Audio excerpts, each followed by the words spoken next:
নির্দেশনা। আসসালামু আলাইকুম। জীবনের কঠিন সময়ে আমরা যখন দিশেহারা হয়ে পড়ি, তখন আল্লাহর কালামই পারে আমাদের হৃদয়ে প্রশান্তি দিতে। ওস্তাদ নোমান আলী খানের আজকের এই আলোচনাটি হয়তো আপনার জীবনের মোড় ঘুরিয়ে দিতে পারে। ডিপ হিদায়াত চ্যানেলে আপনাকে স্বাগতম। চলুন আজকের মূল আলোচনাটি শুরু করা যাক। আমার স্মরণীয় একটা স্মৃতি হলো, একবার আমি ইংল্যান্ডে গিয়েছিলাম। তুমি এখানে কেন এসেছো? আমি বললাম, কিছু বন্ধুর সাথে দেখা করতে এসেছি। এখানে তোমার বন্ধু আছে? আমি জানি এটা বিশ্বাস করা কঠিন। হ্যাঁ, এখানে আমার কিছু বন্ধু রয়েছে। এখানে কেন তোমার বন্ধু রয়েছে? কিভাবে তাদের সাথে পরিচয়? তাদের সাথে অনলাইনে পরিচয় হয়েছে। অনলাইনের কোথায়? সোশ্যাল মিডিয়াতে। কোন সোশ্যাল মিডিয়াতে? ব্রো, সে বলল, তোমাদের মধ্যে মিল কোথায়? লোকটি থামছিলই না। এরপর এক সময় বলল, তোমার বন্ধুদের সাথে সময় উপভোগ করো। আমি বললাম, ঠিক আছে, কিন্তু সে ছিল ফামতাহিনু হুন্না। সে আমার পরীক্ষা নিচ্ছিল, সে তার দায়িত্ব পালন করছিল। এখন এই আসরে হুদাইবিয়ার ঘটনাটি থেকে দুটি বিষয় নিয়ে আমি আলোচনা করতে চাই। এর মধ্যে একটা প্রায় শেষ হয়েছে, ইতিহাসের অংশটুকু। আগামীকাল ইনশাআল্লাহ আমি আপনাদের সাথে আলোচনা করব হুদাইবিয়ার পর থেকে মক্কা বিজয় পর্যন্ত কি ঘটেছিল। সব কিছু না, সেখানে অনেক কিছু ঘটেছিল, কিন্তু মৌলিক কিছু বিষয় যা আমি চাই আপনারা জানুন। কারণ মক্কা বিজয় হল মূলত হজ উন্মুক্ত হয়ে যাওয়ার নামান্তর। এ দুটি একে অপরের সাথে সম্পর্কযুক্ত। আর হজ উন্মুক্ত হয়ে যাওয়ার পূর্বে উমরাতুল কাজা নামে আরেকটা ঘটনা ঘটেছিল। পরবর্তী পর্বে এই বিষয়ে আলোচনা করব ইনশাআল্লাহ। আপনি যখন এই ঘটনাগুলো উপলব্ধি করবেন, তখন আমাদের সামনে মোটামুটি পূর্ণাঙ্গ একটি ঐতিহাসিক চিত্র থাকবে এই বিষয়ে যে হজের মৌসুমে প্রতি বছর আমরা কি উদযাপন করে থাকি। আর আলোচনার শেষ অংশটি হবে ইব্রাহিম আলাইহিসসালামের রেখে যাওয়া আদর্শের সাথে এটাকে সম্পর্কযুক্ত করা। কিন্তু এটা কৌতূহল জাগ্রতকারী বিষয় যে রাসূল সাল্লাল্লাহু আলাইহি সাল্লামের জীবদ্দশায় সাহাবীগণ যখন যুদ্ধের কথা চিন্তা করতেন, তারা বলতেন, উদাহরণস্বরূপ, ক্বালা গাযওয়াতু মা'আন নবী সাল্লাল্লাহু আলাইহি ওয়াসাল্লাম, অর্থাৎ আমি রাসূল সাল্লাল্লাহু আলাইহি সাল্লামের সাথে 7টি যুদ্ধে অংশ নিয়েছিলাম। এরপর তিনি উল্লেখ করেছেন খাইবার, হুদাইবিয়া, এছাড়াও আরো কয়েকটি নাম। তো সাহাবীগণ হুদাইবিয়াকে যুদ্ধ হিসেবে উল্লেখ করতেন, কিন্তু আমরা দেখেছি যে আসলে কোনো যুদ্ধ সংঘটিত হয়নি, যেহেতু এটা ছিল চরম মানসিক যুদ্ধ এবং বিজয়টা এতই অসাধারণ ছিল যে এটাকে আসলে যুদ্ধ হিসেবে গণ্য করা হতো। সাহাবীগণের সংজ্ঞা অনুযায়ী এটা যুদ্ধ হিসেবে বিবেচিত হয়েছিল। ওকে, এখন ইনশাআল্লাহ আমি আপনাদের সামনে সূরা ফাথ নিয়ে কিছুটা আলোচনা করব। আমরা এর অর্থ জানব এবং এটা থেকে কিছু শিক্ষা আহরণ করার চেষ্টা করব।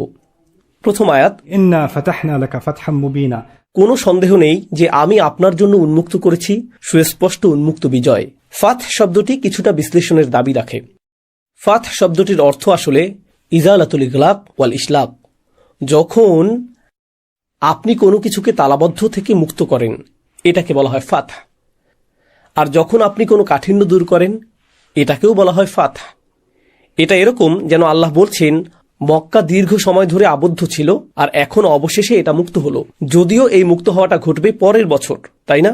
কারণ পরের বছর তাদের ফিরে এসে উমরা করার কথা ছিল, কিন্তু তালাবদ্ধতা দূর হয়ে গেল। তাৎক্ষণিক বিবেচনায় বিষয়গুলো কঠিন মনে হতে পারে, কিন্তু স্পষ্টতই কোরআন মুসলিমদেরকে দূরদৃষ্টি সম্পন্ন হওয়ার শিক্ষা দিচ্ছে। পরিস্থিতির ব্যাপারে তাৎক্ষণিক প্রতিক্রিয়া না দেখানো, বরং এই পরিস্থিতি কি প্রভাব সৃষ্টি করবে এখন থেকে 50 বছর পরে, 20 বছর পরে, 30 বছর পরে। সিরা হলো ব্যাপক এক ইতিহাস, যাকে সংকুচিত করে 23 বছরে নিয়ে আসা হয়েছিল। কিন্তু উম্মাহকে শুধু সামনের বছর কি ঘটবে তা চিন্তা করলেই চলবে না। আপনাকে এমন বিষয় নিয়ে চিন্তা করতে হবে যা 50 বছর, 30 বছর, 40 বছর পরে ঘটতে পারে। উদাহরণস্বরূপ, আমাকে চিন্তা করতে হয়েছে 6 বছরের শিশুদের 13 বছর বয়সে পৌঁছার সময় পর্যন্ত।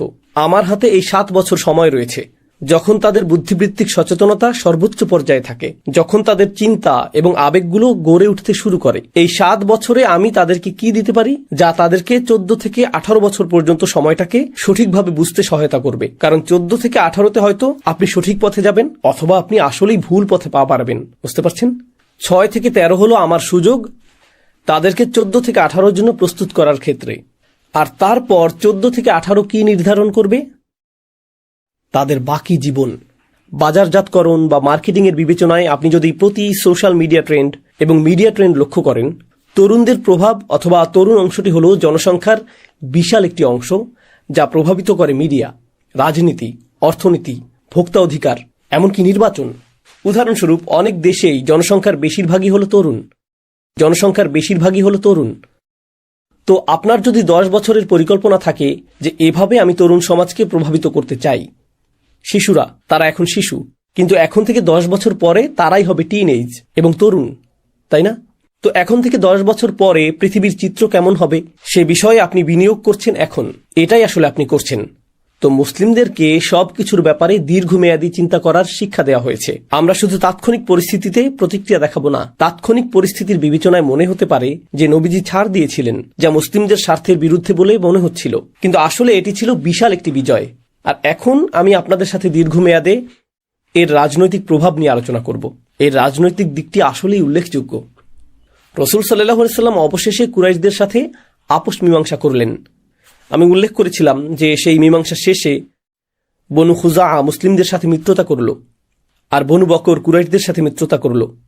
সেটা ছিল 10 বছর যুদ্ধ না করার চুক্তি। এখন গোটা আরব অঞ্চল জানল যে কুরাইশরা মুসলিমদের সাথে একটি চুক্তি করেছে। মুসলিমগণ নিরস্ত্রভাবে একেবারে সিংহের গুহায় পৌঁছে গিয়েছে আর ফিরে এসেছে একটি চুক্তি নিয়ে। জানেন এটা কি প্রদর্শন করেছিল? মুসলিমদের বিজয়। কারণ আপনি এভাবে তাদের এলাকায় পৌঁছে গেলেন, এটা এরকম যে কেউ একজন প্রধানমন্ত্রীর বাসভবনে গেল, দরজায় কড়া নাড়ল আর প্রধানমন্ত্রীর সাথে একটি চুক্তি করে আসলো। তোমরা কারা যে আমাদের সাথে চুক্তি করবে? তাদেরকে গণ্য করা হতো أراذلنا بادي الرأي. এরা নগণ্য মানুষ যাদের মতামতের কোনো মূল্য নেই। মুসলিমদের মধ্যে ছিলেন বিলাল, এমন আরও মানুষ ছিলেন যাদেরকে তারা দাস হিসেবে গণ্য করত, যাদেরকে তারা বহিরাগত হিসেবে গণ্য করত। আর এখন তোমরা তাদের সাথে সমঝোতা করছো, এখন তোমরা তাদের সাথে আপোষ করছো, চুক্তি সম্পন্ন করছো। এটাই সম্মান। কুরাইশরা তাদেরকে সম্মান প্রদর্শন করেছে। খন্দকের যুদ্ধের 2 বছরও পার হয়নি যখন তারা তাদেরকে গণহত্যা করতে উদ্যত হয়েছিল। খন্দকের যুদ্ধটি আসলে একটি গণহত্যা হওয়ার কথা ছিল। তো 2 বছর আগে তোমরা তাদেরকে গণহত্যার শিকারে পরিণত করতে চেয়েছিলে এবং বলেছিলে যে আমরা সন্ত্রাসীদের সাথে আপোষ করি না। আর 2 বছরের মধ্যেই তোমরা তাদের সাথে চুক্তি করছো। গোটা আরব অঞ্চল এখন একটা বিষয় জেনে গেল। তারা জেনে গেল যে ক্ষমতার প্রকৃত উৎস এখন আর কুরাইশদের কাছে নেই। এটা কার কাছে? মুসলিমদের কাছে। সবচেয়ে বড় মনস্তাত্ত্বিক ও রাজনৈতিক বিজয় যা মুসলিমগণ অর্জন করেছিলেন, যা মুসলিমরা অর্জন করেছিলেন, সেটা যুদ্ধক্ষেত্রে নয়। সবচেয়ে বড় বিজয় ছিল এটা। এজন্যই আমাদের কিছু কিছু চিন্তাবিদ বলেছেন, لقد كان الحديبية أعظم الفتوح. তিনি বলেছেন হুদাইবিয়া ছিল সবচেয়ে বড় বিজয়। আল বাররা বলেছেন, أتعدون أنتم الفتح؟ ফাতহা মক্কা, তোমরা কি মক্কা বিজয়কে প্রকৃত বিজয় মনে করো? অকদ কানা ফাতহু মক্কা ফাতহান, হ্যাঁ, মক্কা যখন জয় হয়েছিল তা ছিল একটি বিজয়। ونحن نعد الفتح بيعة رضوان يوم الحديبية. আর আমরা সেই দিনটিকে বিজয় মনে করি যেদিন হুদাইবিয়াতে নবীজির কাছ থেকে শপথ গ্রহণ করেছিলাম। এই চুক্তিটি যা সকলের অসন্তুষ্টির কারণে পরিণত হয়েছিল, মূলত এটাই ছিল চূড়ান্ত বিজয়। কেন? এটাই ছিল প্রথম ডোমিনো যা অন্য সকল ডোমিনোর পতন ঘটিয়েছিল।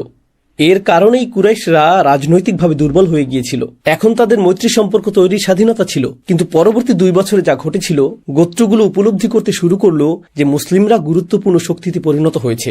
আর তারা রাসূল সাল্লাল্লাহু আলাইহি সাল্লামের কাছে এসে বলতে শুরু করলো যে আমার সম্পূর্ণ গ্রামটি ইসলাম গ্রহণ করতে প্রস্তুত, আমি গোত্রের প্রধান, আর আমি ইসলাম গ্রহণ করলে অন্য সকলেও আমার অনুসরণ করবে। তো এখন আর দাওয়াতি কাজের প্রয়োজন হচ্ছে না। মানুষ এসে বলতে লাগলো আমরাও কি মুসলিম হতে পারি?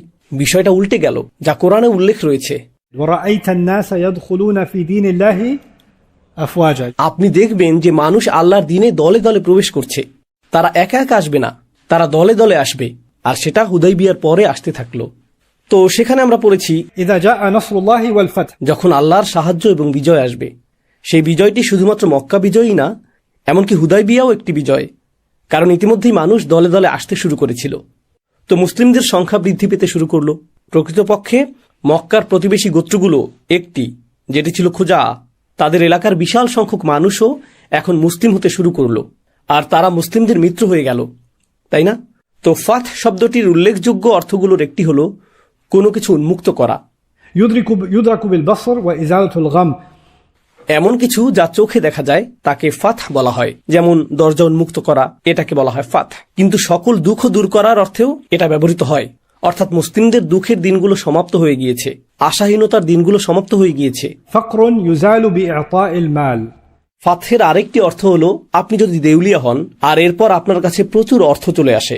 আমি এই বিষয়টি নিয়ে আগামীকাল আরো বিস্তারিত আলোচনা করব, কারণ মুসলিমগণ যখন এই চুক্তির পরে মদিনায় ফিরে গেলেন, নবীজি জানতেন যে একমাত্র যে হুমকিটি বাকি রয়েছে তা হলো খাইবারের শক্তিশালী ইহুদি গোত্রগুলো, যাদের অনেকগুলো দুর্গ ছিল, এরপরে তারাই ছিল একমাত্র হুমকি, আর তারা ছিল কুরাইশদের পুরাতন মিত্র।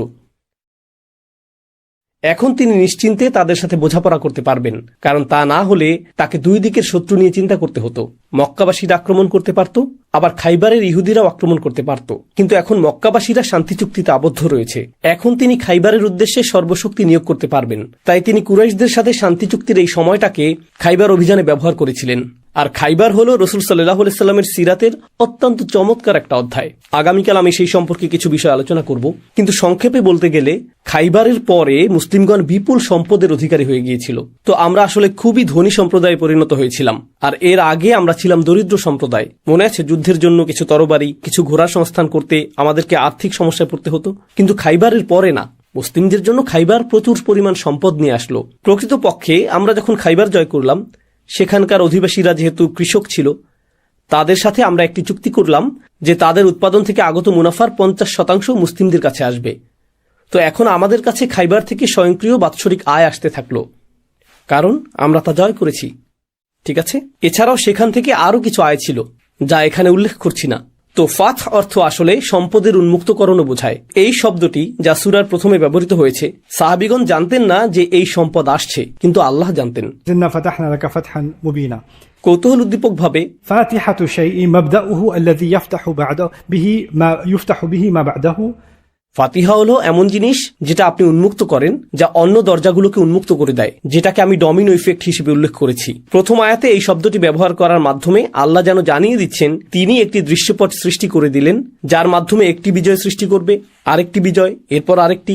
ঘটনার এই পরম্পরাটি শুরু হয়ে গেল। ليغفر لك الله ما تقدم من ذنبك وما تأخر। আর আল্লাহ এটা করেছেন যাতে তিনি আপনার ত্রুটিগুলো, আপনার কাছে বিব্রতকর ত্রুটিগুলো ক্ষমা করতে পারেন, যা ঘটে গেছে অতীতে এবং যা ঘটতে পারে ভবিষ্যতে। এখানে রাসূল সাল্লাল্লাহু আলাইহি সাল্লামকে উদ্দেশ্য করে বলা হচ্ছে তার ত্রুটি সম্পর্কে। তাই আমাদেরকে এই আয়াতটি সতর্কতার সাথে উপলব্ধি করতে হবে। জাম শব্দটি অনিবার্যভাবে পাপ বোঝায় না। জাম হলো আপনার এমন কোনো কাজ যার জন্য আপনি লজ্জিত বোধ করেন। শব্দটি এসেছে জানাবা শব্দ থেকে, যার অর্থ কোনো পশুর লেজ। লেজ হলো একটি প্রাণীর দেহের লজ্জাজনক অঙ্গ। তো কারো জাম হলো এমন বিষয় যার জন্য সে লজ্জিত, আর লজ্জা বিষয়টি আপেক্ষিক, তাই না? আমি আজ এখানে 5 মিনিট বিলম্বে এসেছি, আমি লজ্জিত হয়েছি। আমি আপনাদের বলিনি, যদিও আমি লজ্জিত ছিলাম। কেউ কেউ এখানে মাত্র 15 মিনিট বিলম্বে এসেছেন, কিন্তু তারা নিজেদের নিয়ে অত্যন্ত গর্বিত, কারণ সেটা তাদের জন্য নতুন রেকর্ড, তাই না? তো লজ্জা আপেক্ষিক। কিছু মানুষের জন্য 15 মিনিট বিলম্বে আসাটা একটা অর্জন। তারা সাধারণত অনুষ্ঠান শেষ হওয়ার পরে হাজির হন। এটা শেষ হয়ে গেল, কিন্তু কেউ কেউ 1 মিনিট বিলম্বে এসেও লজ্জিত বোধ করেন। আপনি যদি নিজের প্রতি প্রত্যাশাকে বড় করেন, তখন আপনার লজ্জিত হওয়ার জন্য ছোট বিষয় যথেষ্ট হবে, কারণ আপনার মানদণ্ডটি অনেক উঁচু। এখন চিন্তা করুন, নবীজির নিজের জন্য নির্ধারিত মানদণ্ডটি কেমন ছিল সাল্লাল্লাহু আলাইহি ওয়াসাল্লাম। তিনি যদি নিজের জন্য নির্ধারিত মানদণ্ড থেকে 1% বা 0.1% বিচ্যুত হন, তিনি এটা নিয়ে লজ্জিত বোধ করতেন। আমাদের জন্য সেটা আমাদের সর্বোত্তম কাজের চেয়েও বেশি। আমাদের সকলের প্রচেষ্টা এক করলেও সেরকম হবে না। তো রাসূল সাল্লাল্লাহু আলাইহি ওয়াসাল্লামের সেই সকল জুনুব কোনগুলো যা এর অন্তর্ভুক্ত করা যেতে পারে? কৌশলগত সিদ্ধান্তগুলো। রাসূল সাল্লাল্লাহু আলাইহি ওয়াসাল্লাম বদর যুদ্ধের বন্দীদের মুক্তি দেওয়ার কৌশলগত একটি সিদ্ধান্ত গ্রহণ করেছিলেন, যাতে তারা মক্কায় ফিরে যেতে পারে। তাদেরকে মৃত্যুদণ্ড দেওয়া হয়নি, তাদেরকে মক্কায় ফেরত পাঠানো হয়েছিল। তাদেরকে মুক্ত করার পর রাসূল সাল্লাল্লাহু আলাইহি ওয়াসাল্লামের উদ্দেশ্যে কোরআন নাজিল হয়। ما كان لنبي أن يكون له أسرى। অর্থাৎ যুদ্ধবন্দী রাখাটা একজন নবীর জন্য শোভনীয় নয়, যতক্ষণ পর্যন্ত শত্রু নির্মূল না হয়। তো তার উচিত ছিল তাদেরকে হত্যা করা, কিন্তু তাদেরকে মুক্তি দেওয়ার আগেই আল্লাহ তাকে এটা বলতে পারতেন আল্লাহ অপেক্ষা করেছেন নবীজি তাদেরকে মুক্তি দেয়া পর্যন্ত, আর তারপর আয়াতটি নাজিল করলেন। এর একটা কারণ এই হতে পারে যে আল্লাহ মানুষকে দেখাতে চেয়েছেন যে নবীজির নিজস্ব সিদ্ধান্ত গ্রহণের অধিকার রয়েছে, আর আল্লাহর সবসময়ই এমনকি তার নবীকেও সংশোধন করারও অধিকার রয়েছে। একমাত্র সত্তা যাকে কখনোই সংশোধন করা যাবে না তিনি হলেন আল্লাহ, কিন্তু আল্লাহ এবং নবীর মধ্যকার সম্পর্কে নবীর জন্য সংশোধনী আসতে পারে। তো রাসূল সাল্লাল্লাহু আলাইহি সাল্লামকে এমন অনেক পরিস্থিতি দেওয়া হয়েছিল যেখানে তিনি সিদ্ধান্ত নিয়েছিলেন, সেই সিদ্ধান্ত পাপ অথবা পুণ্য কোনোটাই না, কিন্তু আল্লাহ পরবর্তীতে তাকে সংশোধনী দিয়েছেন। আর রাসূল সাল্লাল্লাহু আলাইহি সাল্লামের সিরাতে এমনটা বেশ কয়েকবার ঘটেছে, কিন্তু যেহেতু আল্লাহ তাকে সংশোধন করেছেন তিনি কি লজ্জিত বোধ করবেন না? তিনি নিজের মানদণ্ড রক্ষা করে চলছিলেন। আমার প্রিয় উদাহরণটি হলো যখন তিনি অন্ধ লোকটির দিকে ভ্রু কুঁচকে তাকিয়েছিলেন। আব্দুল্লাহ ইবনে উম্মে মাকতুম আবাসা ওয়া তাওয়াল্লা, তিনি ভ্রু কুঁচকালেন, মুখ ফিরিয়ে নিলেন। অন্ধ ব্যক্তির প্রতি আপনি কিভাবে ভ্রু কুঁচকাবেন?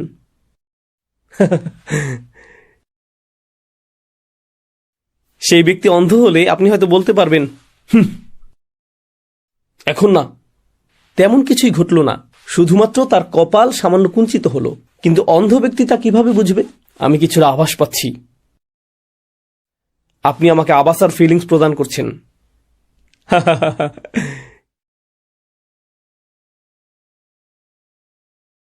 তিনি কঠোরতা প্রদর্শন করেননি, প্রকৃতপক্ষে তিনি ছিলেন মার্জিত, কিন্তু আমাদের বাকি সকলের তুলনায় তাকে এতটাই উঁচু মর্যাদায় আসীন করা হয়েছিল যে এমনকি সেই ভ্রু কুঁচকানোটাও সমালোচিত হয়েছিল।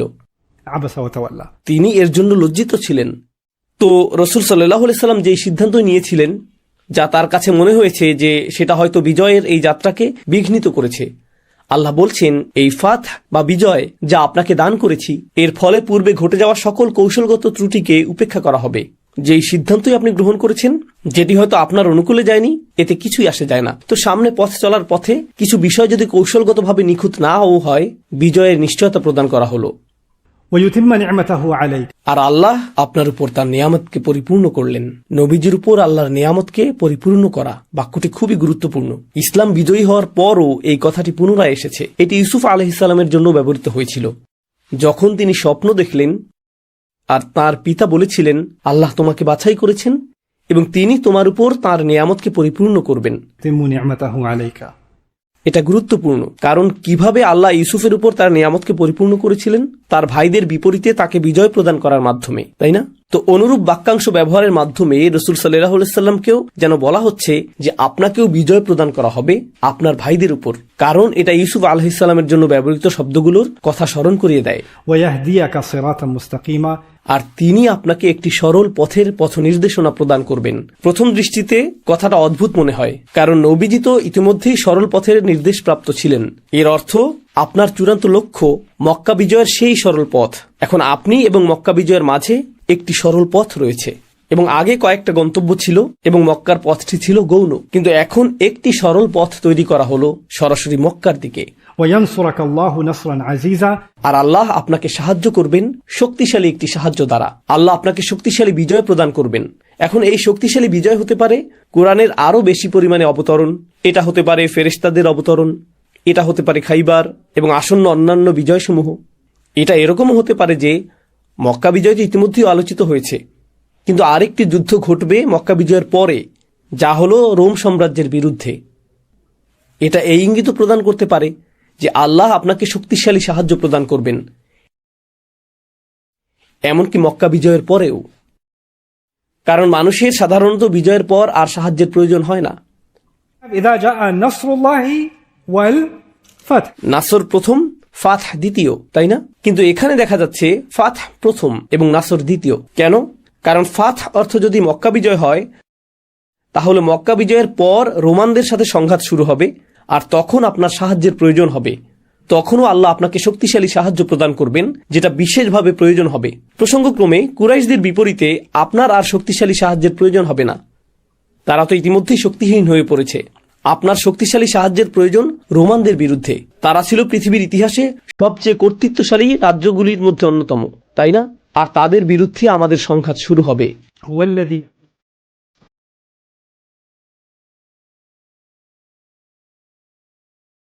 তিনি অর্থাৎ আল্লাহ হলেন সেই সত্তা যিনি আপনাকে এই উন্মুক্ত বিজয় প্রদান করেছেন। সেই একই সত্তা মুমিনদের হৃদয়ে প্রেরণ করেছেন স্থিরতা ও প্রশান্তি। কোরআনের শব্দচয়ন এতটাই কৌশলগত এবং চমৎকার যে সাকিনা শব্দটি ব্যবহার করা হয়েছিল সেই সিন্দুকের জন্য যা বনি ইসরায়েলকে প্রদান করা হয়েছিল। বনি ইসরায়েলের একটি জিনিস ছিল যাকে বাইবেলে ট্যাবারনাকল নামে উল্লেখ করা হয়েছে। আমি নিশ্চিত যে আপনারা এই শব্দটি শুনেছেন, কারণ আপনারা টেক্সাসে বসবাস করছেন। আপনি হয়তো প্যারিস এবং ট্যাবারনাকলের চিহ্ন সম্পর্কে পরিচিত। ট্যাবারনাকল হলো মূলত ভ্রাম্যমান কাবা। বনি ইসরায়েলেরও এরকম একটি ভ্রাম্যমান কাবা ছিল। তারা যেখানেই যেত কাবা ঘরকে সাথে নিয়ে যেত। সেই কাবাটি কি ছিল? সেটি ছিল একটি বাক্স, আর সেই বাক্সের ভেতরে মুসা আলাহিসাল্লামকে প্রদত্ত ফলকগুলো ছিল। মুসা আলাহিসাল্লামের লাঠিগুলো সেখানে ছিল। কেউ কেউ বলে এর মধ্যে হারুন আলাহিসাল্লামের কিছু জিনিসও সেখানে ছিল। بقيا مما ترك آل هارون কোরআনে এর উল্লেখ করা হয়েছে এভাবে: মুসা এবং হারুনের পরিবারের রেখে যাওয়া অবশিষ্ট কিছু সামগ্রী ফেরেশতারা এটা বহন করেছিল। তো এটাই ছিল ট্যাবারনাকল। তারা এটা সাথে নিয়ে ভ্রমণ করত। যখন তারা বিজিত হলো, তাদের উপর বিজয়ীরা, সম্ভবত তারা ছিল আসিরীয় অথবা ব্যাবিলনীয়রা, তারা বিজয় চিহ্ন হিসেবে বাক্সটি তাদের সাথে করে নিয়ে গিয়েছিল। এটা তোমাদের পবিত্র বাক্স, এখন আমার সন্তানেরা এটা দিয়ে খেলা করবে। তারা সেটা নিয়ে গেল। এখন কল্পনা করুন যে কেউ এসে কাবা ঘর আক্রমণ করলো এবং বিজয় চিহ্ন হিসেবে হাজরে আসওয়াদ নিয়ে গেল এবং তা তার কাছে রেখে দিল। বনি ইসরায়েলের সাথে এমনটাই ঘটেছিল। আর আল্লাহ বনি ইসরায়েলকে একটি নিদর্শন প্রদান করলেন। যখন তিনি সেই বাক্সের কথা উল্লেখ করেছেন, তিনি বলেছেন, অর্থাৎ এর মধ্যে ছিল সাকিনা। একই শব্দ এখানেও এসেছে, কারণ এটা ছিল তাদের জন্য কিবলার সমতুল্য। আর যখন আপনি কিবলার দিকে তাকান, তখন কেমন অনুভব করেন? আপনি হৃদয়ে প্রশান্তি অনুভব করেন। মুসলিমগণ যখন কাবাকে দেখেন, তখন কেমন অনুভব করেন? তারা সাকিনা অনুভব করেন। আল্লাহ এটা ইমানদারদের হৃদয়ে প্রদান করেন। তো একই শব্দ সাকিনা এখানেও ব্যবহৃত হয়েছে। সমস্যা হলো তারা গোটা পথটি ভ্রমণ করেছিলেন, কিন্তু কাবাঘরটি দেখতে পাননি। আর আল্লাহ বলছেন, যদিও তোমরা কাবাঘরটি দেখতে পাওনি, কাবাঘর দেখতে পেলে তোমরা যে সাকিনা পেতে, আমি এখন তোমাদের হৃদয়ে সেই সাকিনা দিয়ে দিচ্ছি। গুরুত্বপূর্ণ আরেকটি বিষয় হলো ইনজাল শব্দটির সাথে আলা অথবা ইলা ব্যবহৃত হয়, أنزل কিন্তু এখানে তিনি বলছেন। এর একটি উদাহরণ দেওয়ার জন্য কল্পনা করুন, আপনার হৃদয়ের ভিতরে একটি আগুন জ্বলছে। আপনার হৃদয়ের অনেক গভীরে একটি আগুন জ্বলছে, আর আমি হৃদয়ের উপর পানি ঢাললাম। যদিও আমি আপনার হৃদয়ের উপর পানি ঢাললাম, আগুনটি কি এখনো জ্বলছে? হ্যাঁ, কারণ আগুনটি হৃদয়ের উপরিভাগে না, হৃদয়ের গভীরে। আগুনটি নেভানোর একমাত্র উপায় হলো পানিকে হৃদয়ের ভিতরে প্রবেশ করতে হবে। তো আল্লাহ বলেননি যে তিনি ইমানদারদের হৃদয়ের উপর প্রশান্তি নাজিল করলেন, তিনি ইমানদারদের হৃদয়ের উপর প্রশান্তি ঢেলে দিলেন। তিনি বলেছেন তিনি ইমানদারদের হৃদয়ের অভ্যন্তরে প্রশান্তি প্রবেশ করালেন। এটা প্রকাশ করছে যে হুদাইবিয়াতে তারা যে যন্ত্রণার শিকার হয়েছিলেন, সেটা ছিল অত্যন্ত গভীর যন্ত্রণা। আর আল্লাহ সেই সত্তা যিনি তা প্রতিস্থাপন করলেন প্রশান্তির দ্বারা। প্রসঙ্গক্রমে সেই প্রশান্তি আসলে কি? এই আয়াতগুলোর আগমন। এই আয়াতগুলোই ছিল প্রশান্তির উৎস। এই বিবেচনায় কোরআন হলো আমাদের জন্য আল্লাহ প্রদত্ত আধ্যাত্মিক থেরাপি। এই থেরাপি হলো মূলত আল্লাহর এই বাণীগুলো নিয়ে গভীর চিন্তা ভাবনা করা। আল্লাহর বাণীর মতো অন্য কোনো কিছুই হৃদয়ে প্রশান্তি এনে দিতে পারে না। হুয়াল্লাযী আনজালা সাকিনাতা ফি কুলুবিল মুমিনিন লিয়াজদাদু ঈমানাম মা'a ঈমান, যেন তাদের ঈমানের সাথে আরও ঈমান বৃদ্ধি পায়। সাহাবীগণ ইতিমধ্যে মজবুত ঈমানের অধিকারী ছিলেন, কিন্তু অবস্থার কাঠিন্যের কারণে সেই মুহূর্তে তাদের অতিরিক্ত ঈমানের প্রয়োজন হয়েছিল। আল্লাহ বলেছেন, আমি তোমাদের জন্য অতিরিক্ত ঈমান নাজিল করলাম। ولله جنود السماوات والأرض وكان আকাশমণ্ডলী ও পৃথিবীর সেনাবাহিনী সমূহ কেবলমাত্র আল্লাহরই, আর আল্লাহ সর্বজ্ঞ এবং প্রজ্ঞাময়। এটা এরকম যেন আল্লাহ বলছেন, তোমরা জানো যে যদিও তোমরা ছিলে সংখ্যায় কম আর যুদ্ধের জন্য তোমরা অস্ত্রসজ্জিত ছিলে না, এতে সমস্যার কিছু নেই। যদি যুদ্ধ শুরু হতো, আকাশ এবং পৃথিবীতে আল্লাহর সকল সেনাবাহিনী তোমাদের পক্ষে থাকত। তো আমি তোমাদেরকে প্রশান্তি প্রদান করলাম। আর যদিও যুদ্ধ সংঘটিত হয়নি, যদি এটা ঘটত, আল্লাহ তার ঘরকে রক্ষা করতেন এবং তিনি তার সেনাবাহিনী প্রেরণ করতেন,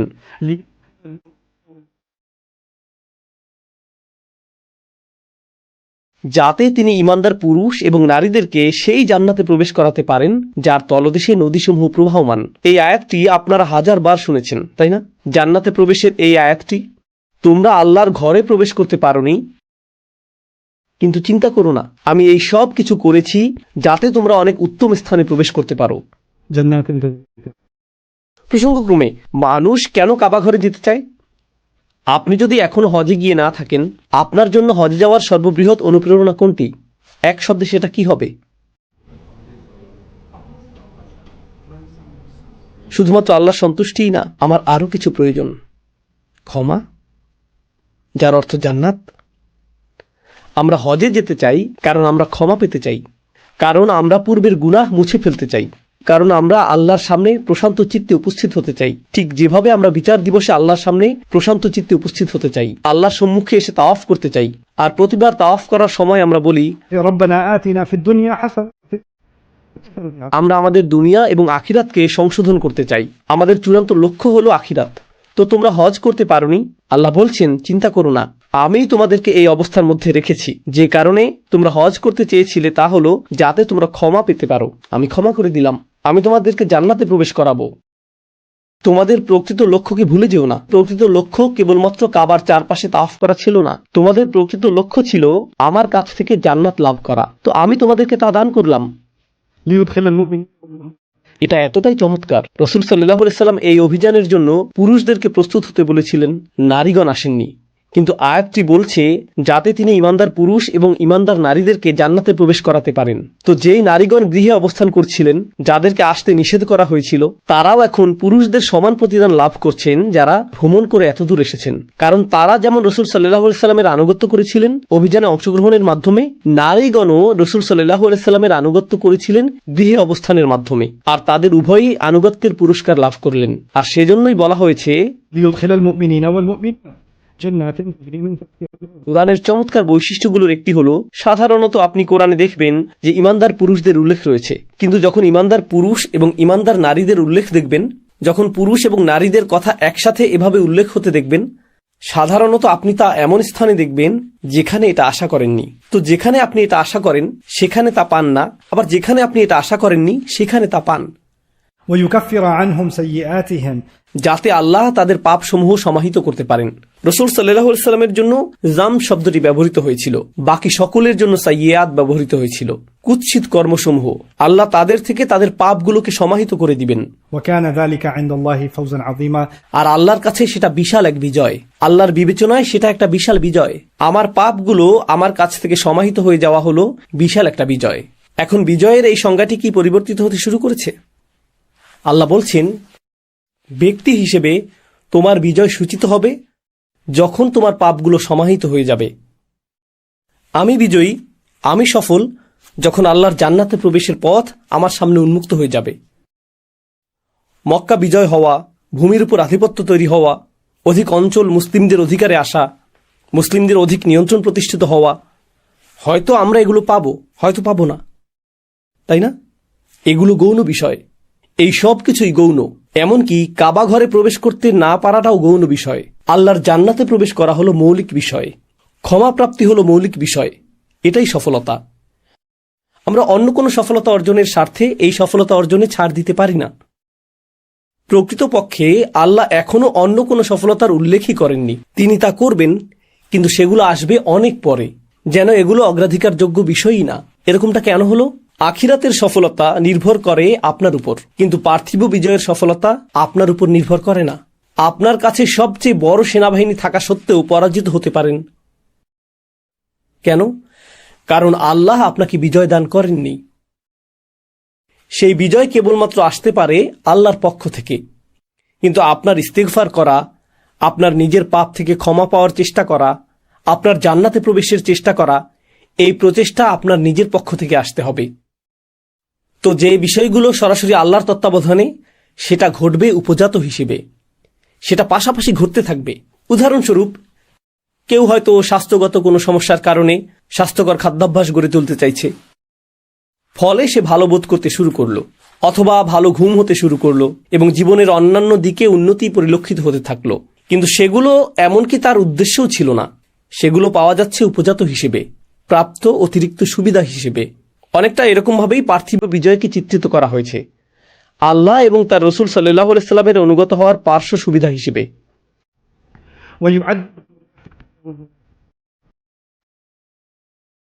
আর এই বিজয়ের মাধ্যমে আল্লাহ মুনাফিক পুরুষ ও নারীদের এবং মুশরিক পুরুষ ও নারীদেরকে শাস্তি দিতে চেয়েছেন। তিনি মুনাফিকদের কথা প্রথমে উল্লেখ করেছেন, কারণ মুনাফিকরা সেই মদিনায় থেকে বেশি আনন্দিত হচ্ছে এই ভেবে যে মুসলিমরা সম্ভবত এতক্ষণে মৃত্যু মুখে পতিত হয়েছে। কুরাইশরা হয়তো তাদেরকে এতক্ষণে হত্যা করে ফেলেছে। আর যখন তারা মুসলিমদেরকে ফিরে আসতে দেখলো, সেটা তাদের জন্য কেমন ছিল? শাস্তি তুল্য।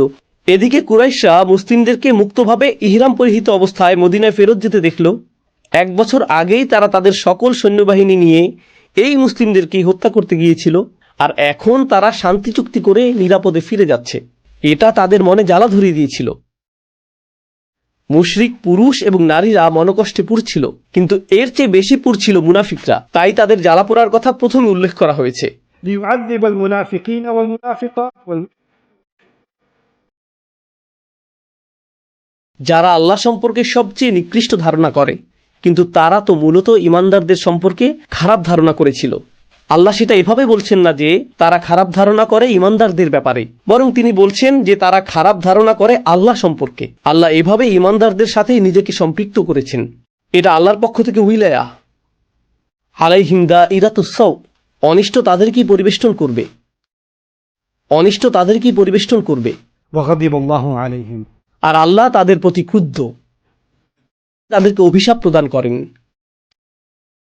আর তিনি তাদের জন্য জাহান্নাম প্রস্তুত করে রেখেছেন। এখানে বেশ কয়েকটি জিনিস রয়েছে। তারপর তিনি বলছেন লাআনাহুম, তিনি তাদেরকে অভিশাপ দিয়েছেন। ومن يلعنه الله فلن تجد له نصيرا। আল্লাহর লাআনাহুম বলার অর্থ তারা কোনো সাহায্যকারী পাবে না। আর আল্লাহ যার প্রতি অসন্তুষ্ট সে দুর্বল হয়ে যায়। وباءوا بغضب من الله। আল্লাহর রাগ মানুষকে দুর্বল করে দেয়। আল্লাহর অভিশাপের শিকার ব্যক্তি কোনো সাহায্যকারী পায় না। প্রসঙ্গক্রমে এই সকল বিষয়ই কুরাইশদের সাথে ঘটবে। তো এখানে সাংকেতিক ভাষায় উল্লেখ করা হয়েছে তাদের সাথে কি ঘটতে যাচ্ছে। وأعد لهم আর তিনি তাদের জন্য জাহান্নাম প্রস্তুত করে রেখেছেন, তা কতই না নিকৃষ্ট আবাসস্থল। তো মুশরিক পুরুষ এবং নারী যারা শিরকের উপর অটল থাকবে তাদের জন্য জাহান্নাম প্রস্তুত রয়েছে। وساءت مصيرا। আল্লাহ বলেছেন ولله جنود السماوات আকাশ এবং পৃথিবীর সেনাবাহিনী সমূহ আল্লাহর মালিকানাধীন। وكان الله عزيزا حكيما। আর আল্লাহ হলেন চূড়ান্ত কর্তৃত্বশালী এবং আল্লাহ সকল বিজ্ঞতার অধিকারী। এর মধ্যেও একটা ইঙ্গিত রয়েছে, অর্থাৎ আল্লাহর বাহিনী অত্যন্ত ব্যাপক।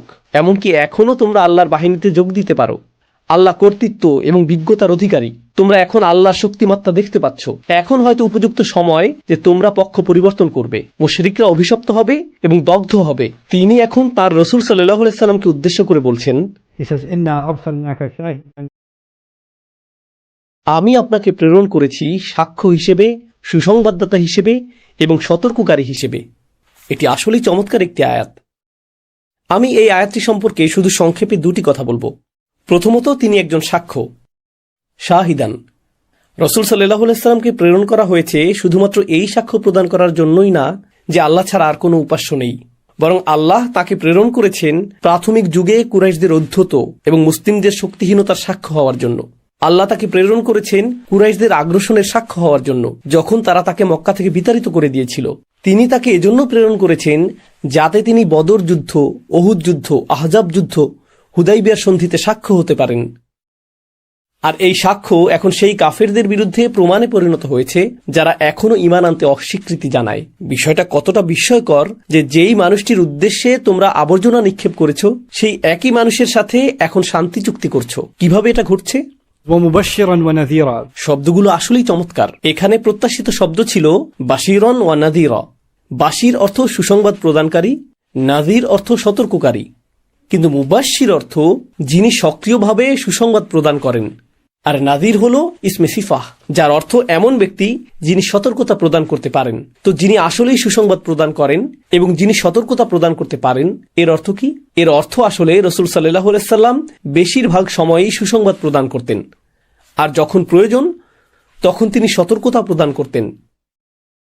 তো ইসলামের সক্রিয় দাওয়া মূলত হলো সুসংবাদ প্রদান করা, আর শুধুমাত্র যখন প্রয়োজন হবে তখন আপনাকে সতর্কও করতে হবে। আমরা ইসলামের দাওয়া এবং শিক্ষাকে কি বানিয়ে ফেলেছি? আমরা সক্রিয়ভাবে কি করে থাকি? সতর্কতা। কখনো কখনো সুসংবাদ প্রদান করেন। বেশিরভাগ সময়ই সতর্কতা, সতর্কতা, সতর্কতা। তিনি ছিলেন মুবাশশির, এরপর নাযীর। তিনি ছিলেন সুসংবাদ প্রদানকারী। এরপর যখন প্রয়োজন হতো তখন তিনি সতর্কতা প্রদান করতেন। শিশুদের শিক্ষাদানের ক্ষেত্রে আমি প্রায়ই এ কথা বলে থাকি, কিন্তু এমনকি সাধারণভাবে বলতে গেলেও আপনি যদি মানুষকে এটা স্মরণ করিয়ে দিতে থাকেন যে কিভাবে আল্লাহ ধ্বংস করেছেন অমুক অমুক জাতিকে, অমুক অমুক স্থানকে, বেশিরভাগ মানুষের মনে কি মনোভাব তৈরি হবে? আমরা কখন ধ্বংস হব? সম্ভবত আমরা ইতিমধ্যেই তরবারির নিচে রয়েছি, পরবর্তী শাস্তির জন্য অপেক্ষমান। যখন আমরা শিশুদের সাথে এমনটা করি, আমি যদিও মজা করে এই বিষয়ে কথা বলি, কিন্তু বিষয়টা দুঃখজনক। নূহ আলাইহিস সালাম আল্লাহ তার জাতিকে বন্যা দিয়ে ধ্বংস করেছিলেন। সালেহ আলাইহিস সালাম, কে বলতে পারবে যে কিভাবে আল্লাহ শুআইব আলাইহিস সালামের জাতির লোকদের ধ্বংস করেছিলেন? কে বলতে পারবে ফেরাউন কিভাবে মারা গিয়েছিল? বন্যার কারণে সে ডুবে মারা গিয়েছিল। শিশুরা আসলে কি জানে? শিশুরা জানে নবীর নাম আর আল্লাহ কাকে হত্যা করেছেন, নবীর নাম আর আল্লাহ কাকে হত্যা করেছেন। আর তাদের মনে একটা ধারণাই সৃষ্টি হয় যে আল্লাহ হলেন ধ্বংসকারী, আল্লাহ কাফেরদের ধ্বংস করেন, আল্লাহ কাফেরদের ধ্বংস করেন, আল্লাহ কাফেরদের ধ্বংস করেন। যেই ধারণাটি আপনি তৈরি করেছেন এটা বাস্তবতা থেকে এতটাই দূরে। আল্লাহ কোরআনে এই ঘটনাগুলো দিয়েছেন কুরাইশদেরকে সতর্ক করার জন্য, যারা সেই জাতিগুলোর মতো আচরণ করেছিল। তো এই সতর্কতা শ্রবণ করা এরকম জাতির জন্যই উপযুক্ত। হ্যাঁ, আমাদের শিশুদেরকে নবীদের ঘটনা শিক্ষা দিতে হবে, কিন্তু এর জন্য একটা উপযুক্ত সময় রয়েছে।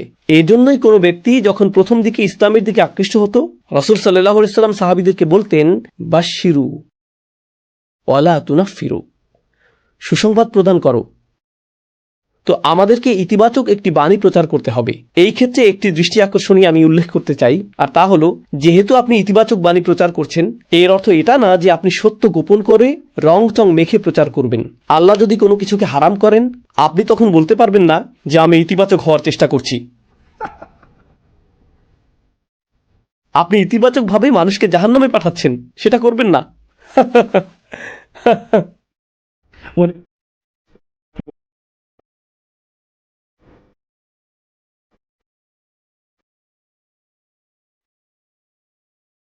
আয়াতের প্রথম অংশে আল্লাহ শুধুমাত্র নবীজিকে উদ্দেশ্য করে বলেছিলেন, আয়াতের দ্বিতীয় অংশে তিনি আমাদের উদ্দেশ্যে বলছেন।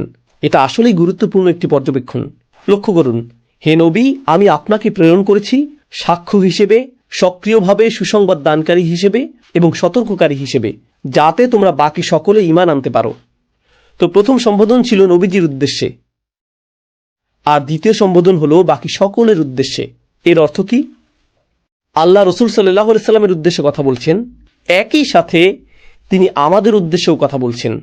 আর এটা আসলে ঈমানদারদের জন্য একটি বিরাট সম্মানের বিষয় যে সরাসরি তাদেরকে উদ্দেশ্য করে আল্লাহ কথা বলছেন, একই সময়ে, একই স্থানে, একই আয়াতে, যেখানে আল্লাহ তার নবীকে উদ্দেশ্য করে কথা বলছেন সাল্লাল্লাহু আলাইহি সাল্লাম। তো তিনি তাকে সেই সম্মান প্রদান করেছেন যাতে তোমরা আল্লাহ এবং তার রসুলের উপর ঈমান আনার সম্মান অর্জন করতে পারো। ওয়াতুআযজিরুহু, যাতে তোমরা তার শক্তি বৃদ্ধি করো। ওয়াতুওয়াক্কিরুহু, আর তোমরা যাতে তোমাদের নবীর মহিমান্বিত উপস্থিতিকে উপলব্ধি করতে পারো। وتسبحوه بكرة وأصيلا, যাতে তোমরা রাত দিন আল্লাহর পরিপূর্ণতা ঘোষণা করতে পারো। প্রসঙ্গক্রমে আল্লাহর পরিপূর্ণতা ঘোষণা করার অর্থ আমাদের নিজেদের অপরিপূর্ণতাকে স্বীকার করে নেয়া। إن الذين আল্লাহর পরিপূর্ণতার বিষয়ে বলার পর বলা হচ্ছে, যারা আপনার কাছে অঙ্গীকার করেছে, বিরতিতে যাবার আগে এটাই আমার শেষ আয়াত, যারা আপনার কাছে অঙ্গীকার করেছে তারা মূলত আল্লাহর কাছে অঙ্গীকার করেছে। কোন অঙ্গীকারের কথা এখানে বলা হচ্ছে? কোন শপথের কথা এখানে বলা হচ্ছে? মনে আছে? বাইআতু রিদওয়ান, গাছের নিচের সেই অঙ্গীকার। যখন গুজব ছড়িয়ে পড়ল যে উসমানকে হত্যা করা হয়েছে, নবীজি সাহাবীদেরকে ডেকে হাত বাড়িয়ে দিতে বললেন, তাই না?